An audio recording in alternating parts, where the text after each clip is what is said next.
Olá, querido estudante do primeiro ano. Vocês já me conhecem, meu nome é professor Francisco Aldi e eu estou aqui com vocês nesse momento para a gente revisar um pouco os conteúdos que vão ser cobrados na avaliação diagnóstica de projeto de vida e empreendedorismo. Para a gente começar, eu vou falar um pouco o objetivo dessa nossa aula, certo? A nossa aula tem o objetivo de revisar os conteúdos ministrados por meio do EducaPE durante o período de isolamento social, tendo em vista, gente, o nosso processo daqui a pouquinho de avaliação diagnóstica, certo? Então, só para lembrar vocês, nós vamos ter uma avaliação diagnóstica onde nós vamos mensurar, por meio de conceitos aí, o que vocês conseguiram aprender durante esse período, tá certo? Como é que vocês estão se sentindo? Todo esse processo interdimensional vai ser feito nessa avaliação diagnóstica, tá bom? Então, por meio dessa avaliação diagnóstica, nós vamos definir, nós professores, quando eu digo nós, vamos definir aí quais conteúdos nós vamos ministrar no retorno às aulas presenciais. Então vamos lá, o primeiro conteúdo. O que é projeto de vida? Vai ser a primeira coisinha que a gente vai revisar hoje, tá certo, gente? Então, só para vocês poderem lembrar, o projeto de vida ele é um plano que nós traçamos, que nós estudamos e traçamos com vocês. Ele é um esquema vital que vai se encaixar aí na ordem das prioridades, valores e expectativas de uma pessoa. Então, o projeto de vida, o conceito de projeto de vida é justamente esse. É um plano que é traçado justamente para organizar o futuro individual ou coletivo do ser humano, certo? Por que é necessário ter um projeto de vida? Por que é importante ter um projeto de vida? Justamente, gente, porque o projeto de vida ele trabalha dentro de prioridades, dentro de valores e dentro de expectativas. Nós somos seres humanos, nós somos seres que pensamos, que traçamos o nosso futuro, que pensamos no amanhã. É por isso que a gente trabalha isso com vocês, o que vocês vão fazer quando terminar o ensino médio, o que vocês vão escolher para a vida de vocês quando terminarem o ensino médio, ou se vocês não vão escolher algo imediatamente após terminar o ensino médio. Nós temos essa concepção de que projeto de vida ele é necessário ao bom desenvolvimento de um cidadão, certo? Então, qual a importância de planejar o teu futuro? Primeiro, para você ter conhecimento justamente das suas fragilidades, das suas qualidades. E dentro desse conhecimento das fragilidades e das qualidades, você vai conhecer a sua personalidade, você vai trabalhar o autoconhecimento, você vai trabalhar justamente os teus pontos fortes, os teus pontos fracos, aquilo que você precisa melhorar e aquilo que você já tem de bom, porque a gente também tem que lembrar que todos nós temos coisas boas em nossa personalidade, no nosso modo de viver. E justamente no momento que eu compreendo quais são as possíveis fragilidades da minha vida, eu vou compreender quais serão as possíveis fragilidades do meu projeto de vida. Por que, gente, isso tem que acontecer? Porque quando eu analiso o meu projeto de vida, eu vejo que o meu projeto de vida tem ali as coisas que com certeza vão dar certo, tem as coisas que talvez deem certo e tem as coisas que talvez não deem certo. Então, quando eu vou pegar esses dois últimos elementos que eu falei para vocês, as coisas que talvez deem certo e as coisas que talvez não deem certo, eu tenho que entender o porquê disso, certo? O porquê que exatamente esses dois elementos estão aí meio que atrapalhando o bom desenvolvimento do meu projeto de vida, certo? E justamente a gente precisa ter esse momento do conhecimento. Você precisa conhecer, saber os porquês das coisas, os paraquês das coisas. Ok? Na nossa vida e no nosso projeto de vida não é diferente. Então, outra questão da importância de planejar o futuro é porque você vai poder analisar justamente quais são os elementos indispensáveis ao seu desenvolvimento pessoal. O que você não pode deixar de ter, o que você não pode deixar de ser e o que você não pode deixar de fazer. São três coisas que a gente precisa observar. O que eu não posso deixar de ter, o que eu não posso deixar de ser e o que eu não posso deixar de fazer.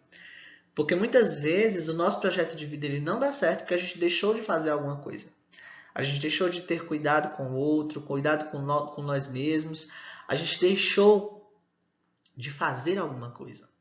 A gente deixou de ter a percepção, a sensibilidade. A gente deixou de ser o autor principal da nossa própria vida. E deixou com que outras coisas entrassem aí no meio do caminho e viessem a atrapalhar né? Às vezes, colegas de classe que não te levam a bons lugares, ou então colegas confusos que não sabem também o que é ter um projeto de vida, que podem fazer com que você trave no seu projeto de vida. Então, pessoal, vamos lá. Projeto versus processo. Então, a gente vai analisar aí, né, o projeto versus o processo. Projetar é justamente quando você começa a idealizar situações, a idealizar como os teus sonhos podem se tornar realidade. E projetar tem aí no mínimo 3 características muito importantes. Dentre elas é o tempo, os resultados que você precisa e que você quer obter, né? E o porquê desse trabalho ser inédito. Como assim, professor, esse trabalho ser inédito? Inédito até mesmo para você, né? Talvez você não tenha pensado que você é capaz de fazer tal coisa. Mas para que tudo isso venha a acontecer, nós precisamos passar por um processo, certo? Então existem duas diferenças aí. O projeto, ele tem um tempo determinado, ele tem um resultado exclusivo, ele tem um resultado inédito, é um trabalho inédito.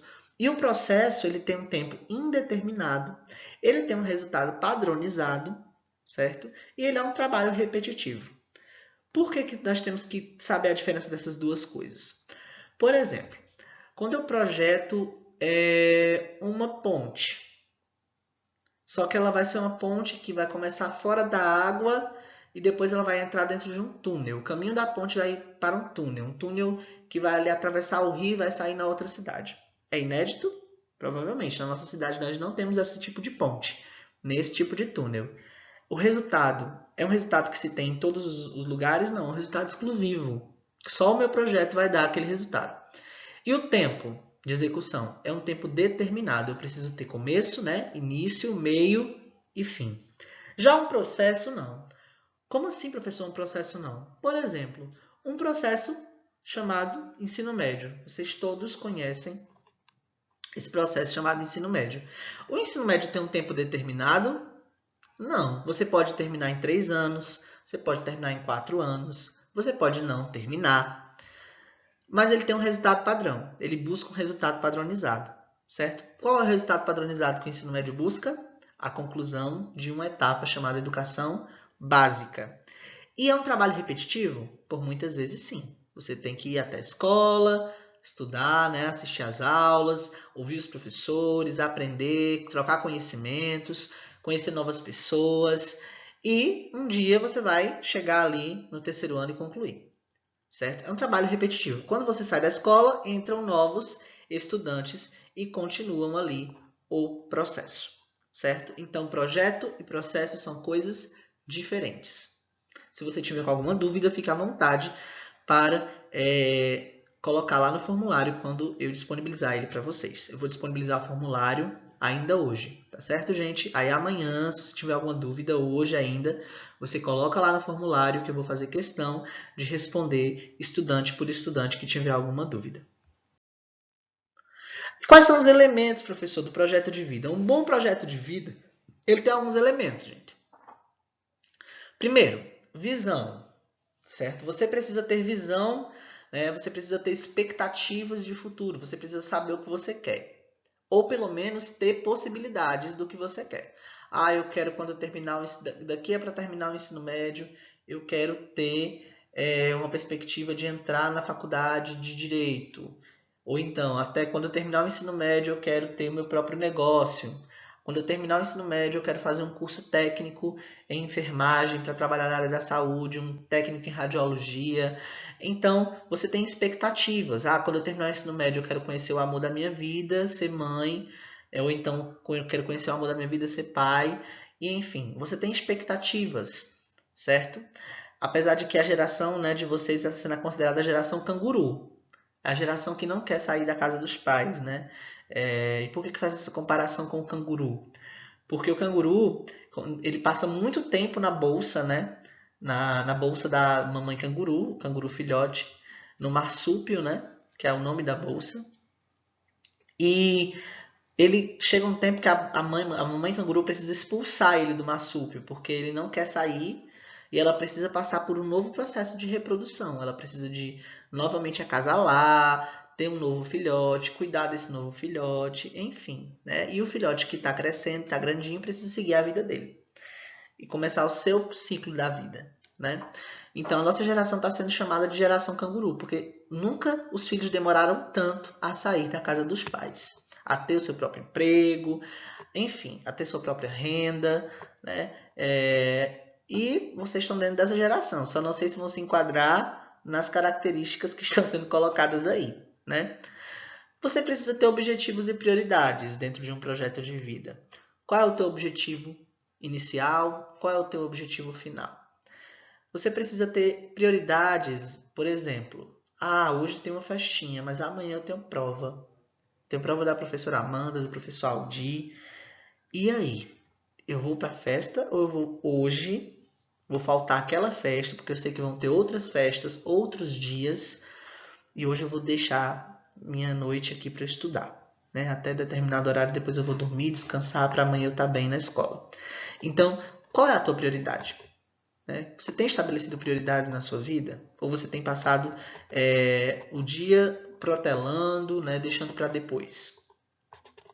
Outra característica de um projeto de vida são as estratégias. As estratégias, gente, elas estão dentro da metodologia do projeto de vida. Como eu vou executar esse projeto de vida? Quais são as características metodológicas, que técnicas eu vou utilizar para executar esse projeto de vida? Eu sei que muitos de vocês têm estudado sim nesse período remoto, né? Têm feito as suas tarefas, têm cumprido com as suas obrigações de estudante, mas eu sei que muitos não têm, né? Muitas vezes porque não têm prioridades, objetivos e nem estratégias para alcançar os seus sonhos. Então, eu escuto muita gente dizer, eu quero fazer medicina, eu quero ser policial federal, quero ser policial militar, quero ser da aeronáutica, quero fazer exame da AESA e tal. Mas quais são as prioridades que você tem colocado e quais são as estratégias, quais são os caminhos que você tem buscado fazer e seguir para alcançar esse objetivo? Né? O que você tem deixado de lado? Será que você tem feito tudo aquilo necessário para alcançar esse sonho, para alcançar esse projeto, para ter esse projeto fora do papel, para ser um projeto realmente execuível, né? Um projeto que você possa executar? Então, o projeto de vida também tem ações, né? Ações a gente pode definir como duas partes, que é a tarefa e a execução da tarefa, ok? Então, eu sou um estudante da Maria Wilza e eu quero, ao terminar o ensino médio, eu quero ingressar logo de cara na universidade. Então, eu tenho que fazer aí no mínimo 2 projetos, um a curto prazo e um a longo prazo. O projeto a curto prazo, ele define que eu tenho que cumprir com todas as minhas atividades escolares, tenho que ter boas notas, tenho que aprender os conteúdos de verdade, não só decorar, né? E dentro dos 3 anos do ensino médio, eu vou finalizar e já vou ali estar pronto para fazer o Enem. Tenho que praticar redação, porque no Enem cobra redação, no SSA cobra redação, enfim. Aí você entra na universidade, aí você vai começar a executar o teu projeto a longo prazo. Eu quero fazer faculdade de matemática, mas eu sou péssimo em matemática. Como você vai fazer isso? Né? Então, primeiro você tem que começar a entender que o teu projeto de vida a longo prazo depende do teu projeto de vida a curto e médio prazo. Certo? Não adianta você querer ser médico e você não saber de nada de química, de biologia, e você pode até chegar até a Universidade de Medicina, né, por algum milagre, mas você não vai ser um bom médico. Certo? Então, para ser aquilo que você quer ser e ser bem, né, ser o melhor naquilo que você quer, você tem que começar da educação básica. Certo, gente? Eu quero ser policial federal, professor. Tá, mas você sabia que policial federal hoje em dia exige nível superior? Você sabia que policial federal precisa saber bastante das leis? Então, tudo isso, gente, é um conjunto, ok? Mas eu não quero fazer faculdade, professor. Eu quero cuidar das tarefas agrárias do meu pai. Eu quero ir para a roça. Meu pai tem roça, eu quero continuar na roça. Ok, maravilha, não vejo problema nenhum nisso. Se é o teu sonho, eu não vejo problema nenhum nisso. Agora, você vai querer que a roça do teu pai, quando passar para você ou quando você começar a trabalhar nela, continue da mesma forma ou vai querer que ela melhore? Então, para isso, você também precisa traçar um projeto. Então, tudo na nossa vida nós precisamos planejar. Tarefas e execução de tarefas. Qualidades e fragilidades. Gente, isso aqui, né, você precisa conhecer as qualidades e as fragilidades do teu projeto de vida. Você também precisa conhecer, né, os apoios, ter consciência dos apoios do teu projeto de vida. Quem são os apoios do teu projeto de vida? São os teus pais? É um tio? É sua avó? É seu avô? São pessoas que vão financiar, literalmente, esse projeto. Financiar em que sentido, professor? Dar dinheiro para isso acontecer? Nem sempre. São pessoas que vão estar ali, com você te apoiando, te dando palavras de incentivo. Ah, mas meus apoios são os meus professores, certo? Você tem que identificar esses apoios. Agora, os apoios precisam existir. Ah, meu apoio é meu amigo. Aí, quando você vai analisar o amigo é uma criatura que não sai do lugar, né? Vive na mesmice, não acrescenta em nada. Ah, mas eu vou deixar de ser amigo dessa pessoa? Teoricamente, não. Definitivamente não. Mas você precisa repensar. Repensar se é isso que você quer para a sua vida. Pessoas que não te façam crescer. Você precisa se unir a pessoas que te façam crescer. Ou você fazer as pessoas crescerem. Ok? E prazos. Todo projeto tem prazo. Tá bom? Quando você vai começar, quando você vai terminar. O projeto ele precisa ter um prazo estabelecido. Um prazo para cada tarefa e para cada execução de tarefa. Tá bom? Então, gente, só voltando rapidinho aqui, né? O tema 2. Nós temos outro tema que vai ser cobrado na avaliação diagnóstica. O primeiro tema foi a estrutura do projeto de vida. O tema 2 vai ser conhecimento. Por quê? Porque através do conhecimento você vai conseguir estruturar muito bem o teu projeto de vida. Mas o que é conhecimento, professor? Conhecimento, justamente, é a ação de compreender algo por meio da inteligência, da razão ou da experiência. Então, o conhecimento ele pode ser inteligível, né? Aquilo que eu sei pela acumulação, né, de conceitos.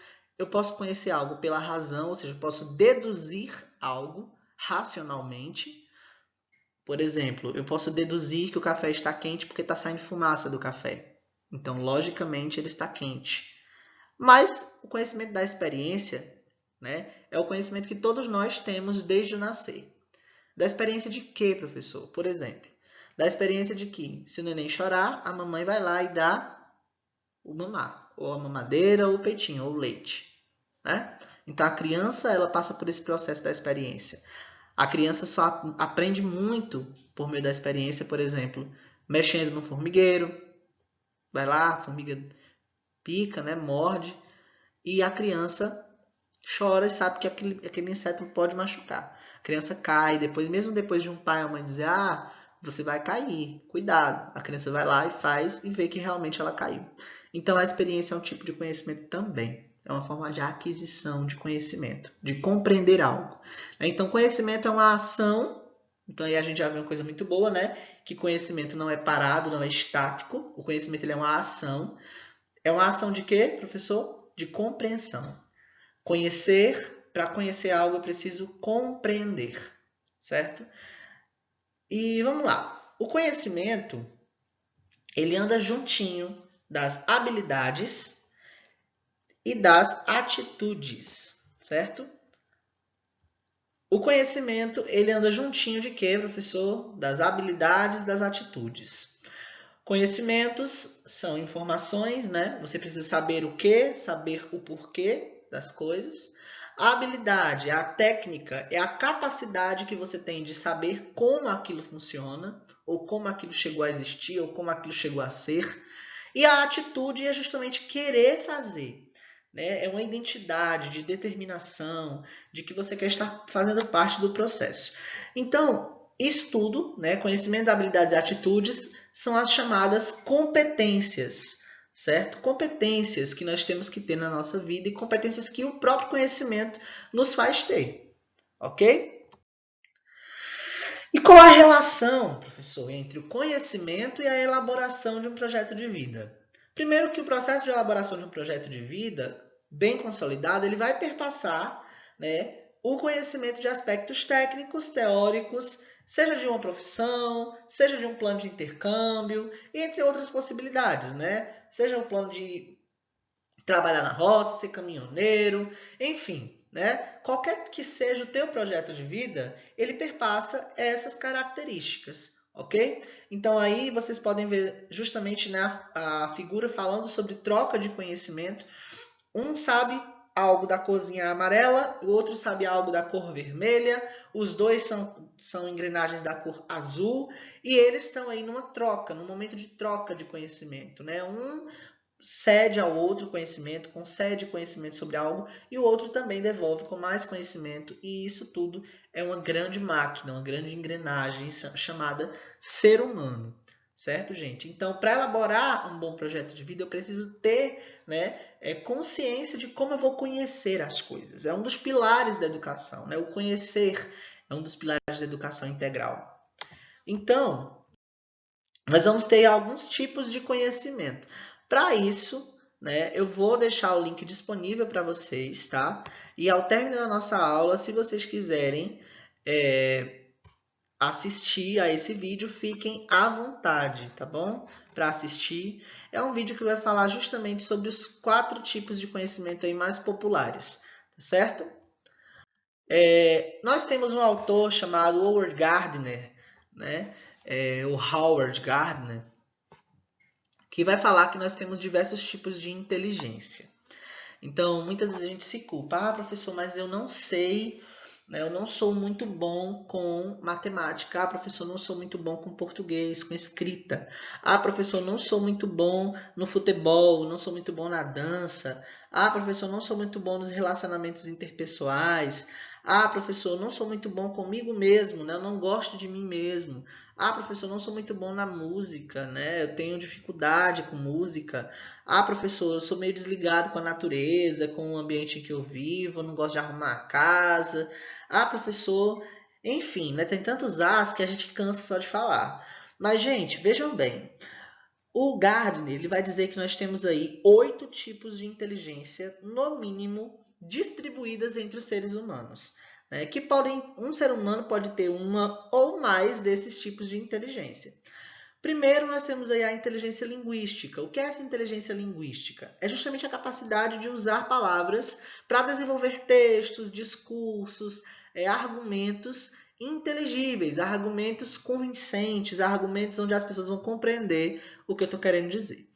Inteligência lógico-matemática. Eita, essa daqui pega muita gente, né? Muita gente não tem essa inteligência, inclusive eu tenho pouquíssima dessa inteligência. É uma inteligência que você tem ali a capacidade de desenvolver, resolver contas, cálculos abstratos, você consegue compreender teoremas com facilidade, enfim. Né? Você é bom de matemática, você interpreta gráficos com facilidade. Tem a inteligência espacial também, né? A inteligência espacial é a capacidade que a gente pode ter de transformar objetos, né? De referenciar esses objetos e de localizar-se também no meio em que eu vivo. Certo? É uma inteligência maravilhosa que muitos de nós temos. Né? Muita gente sabe fazer maquete, muita gente é bom de direção, né? É bom de norte, sabe ali localizar a casa de fulano de tal, você pega o caminho tal, vira na esquerda, vira na direita e chega naquele lugar. Então, essa é uma inteligência espacial. Né? A inteligência corporal ou corpóreo-sinestésica é justamente a capacidade de você ter uma alta desenvoltura com o corpo. Independente de como que você vai desenvolver essa inteligência corpóreo-sinestésica, gente. Pode ser na dança, pode ser no futebol, pode ser no vôlei, enfim, né? Os esportes de modo geral, os bons jogadores, os bons esportistas, né? Eles são pessoas que têm essa inteligência corpóreo-sinestésica aguçada. Os bons dançarinos, os bons artistas de teatro, eles são pessoas que sabem usar o corpo para demonstrar sentimentos, têm habilidades, coordenação motora elevada, enfim. Né? São pessoas que têm esse desenvolvimento da inteligência corpóreo-sinestésica bem aguçado. Nós temos também a inteligência intrapessoal, né? Que é aquela que você vai usar as suas habilidades para conhecer a si mesmo, ok? Para superar seus desafios, para superar a ansiedade, para superar a depressão, enfim, você vai ter essa habilidade aí com você. Isso é muito bom. Nós temos também a inteligência interpessoal. A interpessoal é aquela Reparem na diferença dos termos, tá, gente? Inter geralmente relaciona-se a mais de um sujeito e intra é dentro do próprio sujeito, é do sujeito para o próprio sujeito, tá bom? Então, a inteligência interpessoal ela é a facilidade que você tem de reconhecer e trabalhar com as características da personalidade das pessoas, né? O humor, a ansiedade, ou mesmo o dilema que as pessoas estejam enfrentando. Você é bom de dar conselhos, né? As pessoas aí da psicologia geralmente são tem essa inteligência muito aguçada, a inteligência interpessoal. Eles precisam profissionalmente disso. Você também tem aí a inteligência musical, né? Aquela pessoa que tem uma enorme sensibilidade à música, uma enorme sensibilidade às nuances musicais, ela tem conhecimento, ela tem uma facilidade de aprender instrumentos, ela tem uma facilidade de aprender a ler partitura, ela tem uma facilidade de aprender a entender os conceitos da música, né? A entender a harmonia, a entender o ritmo, a entender a melodia. É uma pessoa que é desenrolada, né, na área musical. Então, essa inteligência é massa, inteligência musical. Tem também a inteligência naturalista, né, que é justamente a capacidade que as pessoas têm de compreender diversas coisas da natureza, trabalhar com animais, trabalhar com clima, com vegetação, enfim, né, são pessoas que têm esse tino de trabalhar com essas questões. Eu falo trabalhar, mas às vezes a pessoa não trabalha, ela se dedica àquilo. Elas são pessoas que conseguem se dedicar com amor, com prazer a essas questões. Ok? Então, Gardner ele vai separar aí esses 8 tipos de inteligência. E para não concluirmos, tá, gente? Para a gente não concluir, por que não concluir? Porque essa aula continua lá no Classroom, ok? Lá no Classroom nós vamos ter o momento do tira dúvidas, tá certo? Nesse período de pandemia, gente, aproveite para praticar o autoconhecimento. O que é esse autoconhecimento, professor? O autoconhecimento, ele é justamente a prática de você conhecer suas fragilidades, aguçar as suas qualidades, né, resolver dilemas internos. Então, aproveite esse momento de pandemia para passar por esse processo do autoconhecimento. A compreender que muitas coisas são culpa, né, vamos colocar aqui entre grandes aspas, são culpas da sua personalidade, né, enfim. Seja perseverante. A perseverança, gente, é o único instrumento capaz de levar a gente a lugares que a gente não imagina, certo? Não desistir é super importante. Muitas vezes a gente quer desistir de algo, mas quer desistir do projeto de vida, quer desistir do sonho, mas não façamos isso, tá certo? Na vida nós sempre temos uma segunda oportunidade para muitas coisas.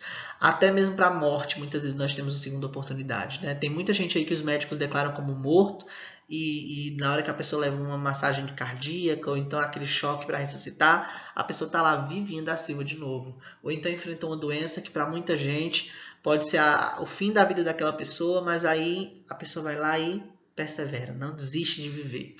E Deus dá uma segunda oportunidade, o universo dá uma segunda oportunidade, enfim. Acredite que o seu projeto de vida ele pode ser colocado em prática, sim. Tá bom? Seu projeto de vida ele pode ser colocado em prática de forma perfeita ali, né? Basta você fazer um projeto de vida bem feito, ok? Um projeto de vida que reconheça as suas fragilidades, reconheça as suas qualidades, enfim, com aquela estrutura que a gente já falou. Outra questão, para você não esquecer, é que você é inteligente. Você só precisa descobrir onde você se encaixa. E se porventura você não se encaixar em nada, em nenhuma daquelas 8 inteligências que Gardner fala, crie sua própria categoria, certo? Você tem todo o potencial de criar sua própria categoria de inteligência, ok? Então, gente, muito obrigado. A nossa aula continua lá no Classroom, não esqueçam, tá certo? Lembrando do que eu falei no começo da nossa aula, eu vou precisar fazer esse momento gravado com vocês, porque eu estou em reunião. Nesse exato momento que vocês estão vendo essa aula, eu estou em reunião com os professores do terceiro ano e a gestão e coordenação da escola, planejando aí, né, os possíveis cenários de retorno e fazendo tudo com a melhor segurança para que vocês possam estar conosco, estar na escola. Tá certo? Muito obrigado e preencham lá a ficha de frequência, por favor, tá bom? Fiquem à vontade para assistir essa aula quantas vezes for necessário e as dúvidas coloca lá no Classroom que o professor vai responder assim que possível, tá bom? Um abraço a todos e a todas. Tchau, tchau.